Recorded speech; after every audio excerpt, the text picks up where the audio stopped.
मित्रांनो, काही चित्रपट असे असतात ना की जे त्याच्या कथेपेक्षा त्या चित्रपटाला दिलेल्या ट्रीटमेंटसाठी ओळखले जातात आणि तशाच एका चित्रपटाचा ट्रेलर आज यूट्यूबवर प्रदर्शित झाला आहे। त्या चित्रपटाचं नाव आहे देवमाणूस। याच देवमाणूसच्या ट्रेलरवरती आज आपण डिटेलमध्ये बोलणार आहोत। मित्रांनो, शेवटपर्यंत माझ्यासोबत राहा, कुठेही जाऊ नका आणि जर चॅनलला सबस्क्राईब केलं नसेल तर सगळ्यात आधी चॅनल सबस्क्राईब करा। नमस्कार मित्रांनो, माझं नाव रवींद्र। आपण सगळे पाहता आपलं लाडकं यूट्यूब चॅनल रचनापुत्र रवींद्र। तर मित्रांनो, चित्रपटाच्या ट्रेलर बाबतीत बोलायचं, चित्रपटाच्या ट्रेलरचं आणि चित्रपटाचे प्रोडक्शन व्हॅल्यू खूप चांगली आणि खूप भारी दिसते।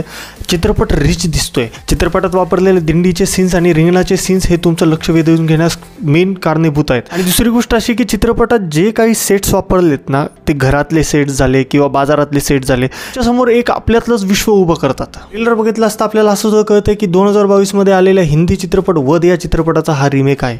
यामध्ये संजय मिश्रांनी जे पात्र साकारलं होतं तेच महेश मांजरेकर साकारतायत आणि रेणुका शहाणे हे त्यांच्या पत्नीचं पात्र साकारतायत। पण मित्रांनो, माझ्या मते रिमेक जरी असला, चित्रपट रिमेक जरी असला तरी तो प्रेझेंट कसा केला जातो यावरती सगळं काही निर्भर असतं।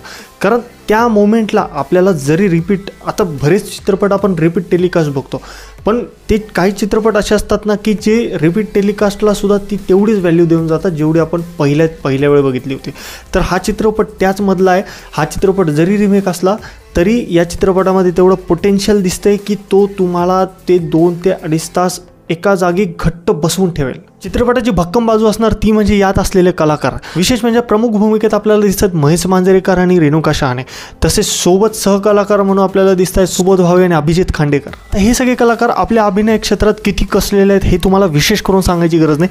त्यामुळे चित्रपट हा तोडच असणार आहे। ट्रेलर हा स्मार्टली आणि चांगल्या प्रकारे कट केलेला आहे, पण जर लक्ष देऊन बघितलं तर तुम्हाला या चित्रपटाची स्टोरी काय हे ट्रेलरमध्येच कळून जाईल। पण हा ट्रेलर नक्की तुमची चित्रपटाबाबतीत उत्सुकता वाढवून जातो। ट्रेलरमध्ये दिसलेली महेश मांजरेकर आणि रेणुका शहाणे यांची केमिस्ट्री चित्रपट हा नक्की खुलवून जाणार आहे। तर चित्रपटाचे दिग्दर्शक आहेत तेजस प्रभा विजय देवस्कर। त्यांचं मागचं काम मी बघितलेलं नाही, जसं की त्यांचं नाव मी गुगलवर सर्च केलं असता मला त्यांच्या चित्रपटांची एक लिस्ट आली। त्या लिस्टमध्ये चित्रपट होते बकेट लिस्ट, छत्रीवाली, डोंबिवली रिटर्न आणि ग्राउंड झिरो, जो सईद अमनखान आणि इम्रान हाशमी यांचा चित्रपट येणार आहे। त्या चित्रपटाचे दिग्दर्शन सुद्धा याच दिग्दर्शकांनी केलं आहे। बरेच चांगल्या चित्रपटाचं दिग्दर्शन यांनी केलेलं आहे। आता बघूया या चित्रपटात ते आपल्या दिग्दर्शनाची छाप सोडतात की नाही। आणि या ट्रेलरची अजून एक विशेष लक्ष वेधून घेणारी गोष्ट कुठली होती तर ती होती लवरंजन हे नाव। लवरंजन हे नाव ज्यांना माहिती ते त्यांच्या परिचयाचे आहेत।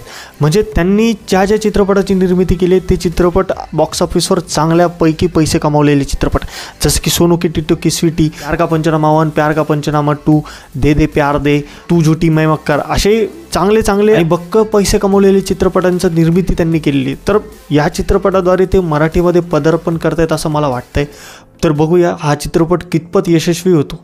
ओव्हरऑल देवमाणूस या चित्रपटाच्या ट्रेलर बाबतीत बोलायचं झालं तर चित्रपटाचा ट्रेलर मला आवडलेला आहे। चित्रपटात जे कलाकार आपल्याला दिसतात ते त्यांच्या कार्यात खूप तरबेज आहेत, त्यामुळे चित्रपट हा एकदम सटल आणि खूप चांगल्या पद्धतीने आपल्या समोर येणार, यात काही वाद नाही। चित्रपटाच्या दिग्दर्शकांबद्दल बोलायचं झालं तर दिग्दर्शक सुद्धा मला नवीन नाही तर अनुभवी वाटतात, त्यामुळे चित्रपटाच्या दिग्दर्शकांकडून मला अपेक्षा वाढलेल्या आहेत। आणि महत्त्वाची गोष्ट अशी की चित्रपटात जे काही सीन्स आपल्याला दाखवले आहेत, जे काही बॉन्डिंग दाखवलं आहे महेश मांजरेकर आणि रेणुका शहाणे यांच्यात, ते खरंच चित्रपटाबद्दल उत्कंठा वाढवणार आहे, त्यांची उत्सुकता वाढवणार आहे।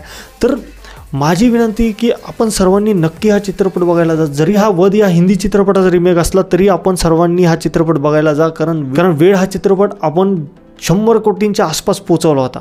तर एक चांगली कलाकृती आपल्यासमोर परत एकदा येते, तर आपली एक जबाबदारी मराठी प्रेक्षक म्हणून या चित्रपटाला घवघवीत यश देणं। तर मित्रांनो, हा होता माझा देवमाणूस या ट्रेलरचा रिव्ह्यू। हा तुम्हाला कसा वाटला हे तुम्ही खाली कमेंट करून सांगा। आणि जर तुम्ही ट्रेलर बघितला असेल तर ट्रेलर बाबतीत तुमच्या काय भावना आहेत त्यासुद्धा तुम्ही खाली कमेंट करून सांगू शकता। जर मित्रांनो तुम्ही माझे व्हिडिओ इथपर्यंत बघत असाल तर तुम्हाला माझे व्हिडिओ आवडतात याच्यात काही शंका नाही। तर माझी एक विनंती की माझे मागचे व्हिडिओसुद्धा तुम्ही नक्की आणि आवर्जून बघा आणि त्यावरती तुमच्या प्रतिक्रिया द्यायला विसरू नका। मित्रांनो, व्हिडिओला लाईक करा, व्हिडिओ खाली भरपूर कमेंट्स करा आणि सोबतच व्हिडिओ शेअर करायला विसरू नका। आणि मित्रांनो, तसंच चॅनलला सबस्क्राईब केलं नसेल तर सर्वात आधी चॅनलला सबस्क्राईब करा आणि सोबतच बेल आयकॉनचं बटन दाबायला विसरू नका, म्हणजे माझे जे काही येणारे व्हिडिओज आहेत त्याचं नोटिफिकेशन सगळ्यात आधी तुम्हाला भेटेल। मित्रांनो, भेटूया पुढच्या येणाऱ्या अशाच एका चांगल्या व्हिडिओमध्ये। तुर्तास धन्यवाद, काळजी घ्या।